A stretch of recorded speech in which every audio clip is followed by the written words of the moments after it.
Due to the impact of COVID-19, we're currently facing a new reality with expansive change happening every single day.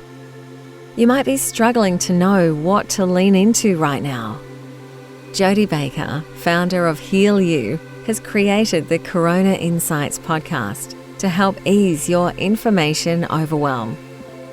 Jodie is consuming, filtering, and sharing vast information from many sources she's validated over years of experience, so you can quickly stay up to date with these short podcasts. Jodie uses her natural intuitive abilities to help you get up to speed on the invisible possibilities ahead and integrate the new corona reality we are living in.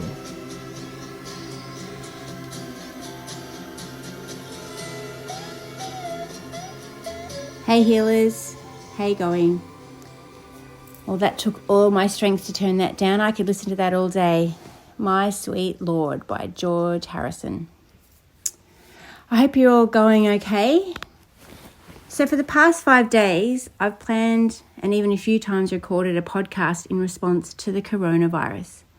And then no sooner do I complete it, its message becomes expired. What I'm saying here is it's a very dynamic situation and it's changing even more than day to day. This is happening, people.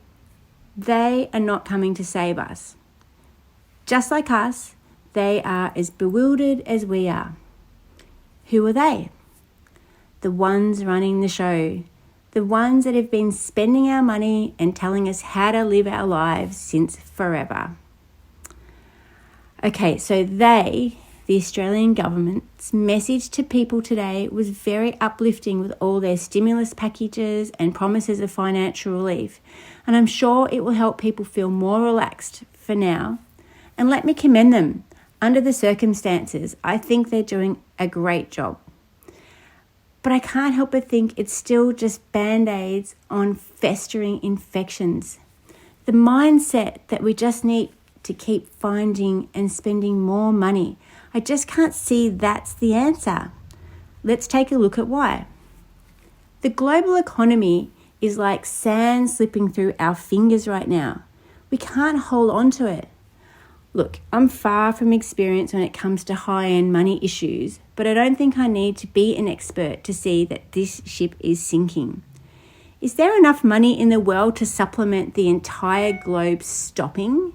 Is there enough for the airlines, the cruise liners, the restaurants, the entertainers, the gyms, the travel agencies, pretty much every business that exists?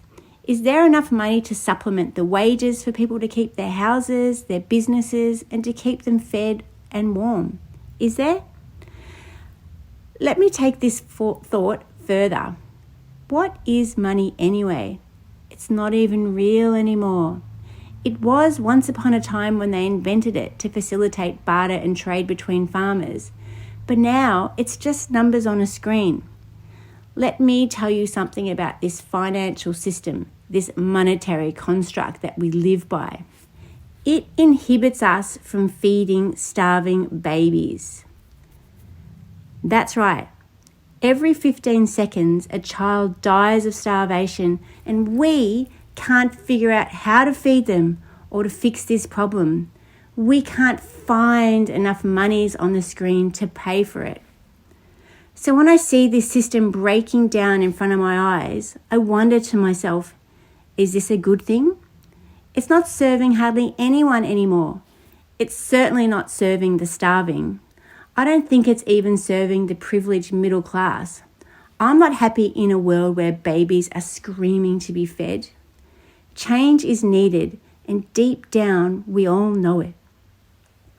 When we all got wind that a lockdown was possible, after the initial shock died down, I know many of us started to connect to it.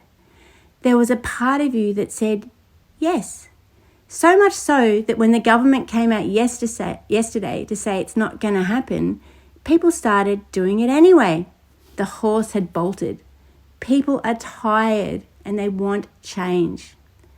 We have known we've needed change for a long time, but we've been so broken down that we could barely lift our heads up to say, stop. Okay, so reality check. What I'm saying here is all theory. And on the ground level, people are losing jobs already and starting to connect with terrifying concepts like how will they keep their house? How will they keep a roof over themselves and their families? This is real. How are we all going to survive this? Who knows? I don't know. But I know it's happening anyway. You may resist the idea that it needed to happen because you're terrified about your survival. But the truth is, going the way we were going was a death sentence anyway. I'm sorry, but this planet is on a downward trajectory. And if you don't believe this, and you think that global warming is made up, then this podcast is not for you. Press stop now. One thing I know for sure is that we are all in this together. We are one. And if you've had any experience in any spiritual belief, you would have heard that we are all one before. And in many ways, it's kind of the end game of a spiritual practice. A pandemic is a great way to show us that we are all one, right? The other thing I know for sure is that you won't find truth on Facebook or Google, so stop looking. Whatever is going on around here, whether it was planted or designed by nefarious intention, you're not going to read about it online. They are not that dumb. They want you to think they are. In fact, pretty much all the thoughts and opinions you have right now or what you're hearing online right now is what they want you to have, especially if it's about blame, anger, or divide. We must not turn on each other. We must not. We must not fall for the latest bad guy either. For example, China.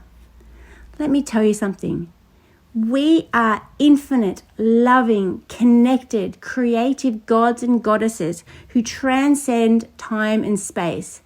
And believe me, for many of you, what you are doing now with your life right now is well beneath you. You are more than this. You didn't come here to survive a financial prison. Many of us have become screen zombies, and for good reason, to escape the sadness of the rat race. But I know the Viking heart is still in all of us. Once the spell is lifted and we see they cannot save us, that trying to prop up a system that didn't serve us or Mother Earth is not the answer, we will begin to search for answers outside of this current matrix. We will then begin to learn and see what human potential really is. I have 100% faith that we can do this. We will survive. We will look after each other and we will thrive. Maybe we just start by checking in with our neighbour.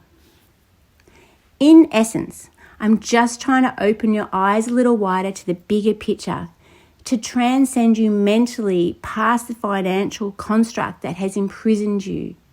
We have everything we need to get through this. We have it already. What we really don't need is more numbers on a screen to be shuffled around. That is not something that we need. We need to connect to ourselves, our humanity, and to each other. We need to see what magnificent, intelligent, strong, compassionate, loving creatures we are and what we are capable of. This may be the point. Thank you. Thank you for listening to this podcast. And if you'd like more information on Jodie and her work as a self-healing mentor, please go to www.healyou.me.